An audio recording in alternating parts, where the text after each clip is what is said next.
नमस्कार विद्यार्थी मित्रांनो, स्टडी फ्लो अपडेट्समध्ये तुम्हा सर्वांचं पुन्हा एकदा स्वागत आहे. मित्रांनो, डी.एड, बी.एड आणि टेट परीक्षा देऊन अंतिम नियुक्तीच्या प्रतीक्षेत असलेल्या सर्व भावी शिक्षकांसाठी एक अत्यंत महत्त्वाची बातमी समोर येत आहे. राज्यातील जिल्हा परिषद शाळांमध्ये तब्बल 11,798 शिक्षकांची पदे जी आहेत ती रिक्त आहेत. एका बाजूला शिक्षक भरती प्रक्रिया सुरू असल्याचं सांगण्यात येत आहे, तर दुसऱ्या बाजूला अंतिम नियुक्त्या खोळंबल्यामुळे ग्रामीण भागातील शिक्षणाचा स्तर धोक्यात आलेला आहे.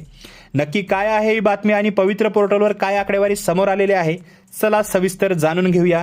चॅनलवर जर नवीन आलेला असाल तर सबस्क्राईब करून बेल आयकॉनवर प्रेस करा. आर्टिकल जर रीड करायची असेल तर डिस्क्रिप्शनमध्ये पहिली लिंक आहे, फर्स्ट लिंक, त्याला क्लिक करून आर्टिकल रीड करा. तसेच डिस्क्रिप्शनमध्ये खालीच तुम्हाला व्हॉट्सअप, टेलिग्राम ग्रुप लिंक आहे, जॉईन करा. तिथे तुम्हाला जे आहे भविष्यातल्या अपडेट्स, त्याचबरोबर सर्क्युलर्स, PDF तुम्हाला तिथे मिळून जातील. मित्रांनो, लोकमत न्यूज नेटवर्कच्या रिपोर्टनुसार सन 2025-26च्या पवित्र पोर्टलवरील आकडेवारीवरून ही बाब स्पष्ट झालेली आहे. तर कोणकोणती बाब आहे, तर याच्यामध्ये काही मुख्य मुद्दे आहेत. जसं पात्रता परीक्षा, कागदपत्र पडताळणी आणि इतर सर्व प्रक्रिया पूर्ण करूनही उमेदवारांना अजूनही नियुक्तीचे आदेश मिळालेले नाहीत. म्हणजे अंतिम नियुक्त्या ज्या आहेत त्या खोळंबलेल्या आहेत. तसेच हजारो पदे रिक्त असल्यामुळे ग्रामीण भागातील मराठी शाळांचा दर्जा जो आहे तो घसरत चाललेला आहे आणि शाळा बंद पडण्याची भीती निर्माण झालेली आहे. ऑलरेडी बऱ्याच जिल्हा परिषद शाळा ज्या आहेत त्या बंद झालेल्या आहेत, मराठी शाळा.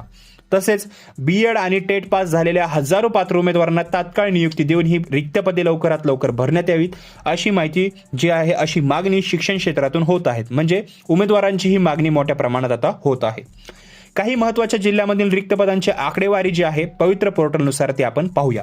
हे लक्षात तुम्हाला ठेवायचं आहे किंवा तुम्ही स्क्रीनवरती पाहू शकता.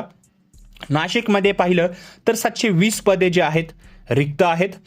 यवतमाळ जिल्ह्यामध्ये 709 पदे रिक्त आहेत. पुणे जिल्ह्यामध्ये 500 पदे रिक्त आहेत. चंद्रपूरमध्ये 610 पदे रिक्त आहेत. गडचिरोली जिल्ह्यामध्ये 450 पदे रिक्त आहेत. नागपूरमध्ये 450 पदे रिक्त आहेत. रत्नागिरीमध्ये 435 पदे रिक्त आहेत. पालघर यामध्ये 900 पदं रिक्त आहेत. यासोबतच धुळे, सोलापूर, ठाणे, अहिल्यानगर अशा अनेक जिल्ह्यात शेकडो पदे रिक्त आहेत.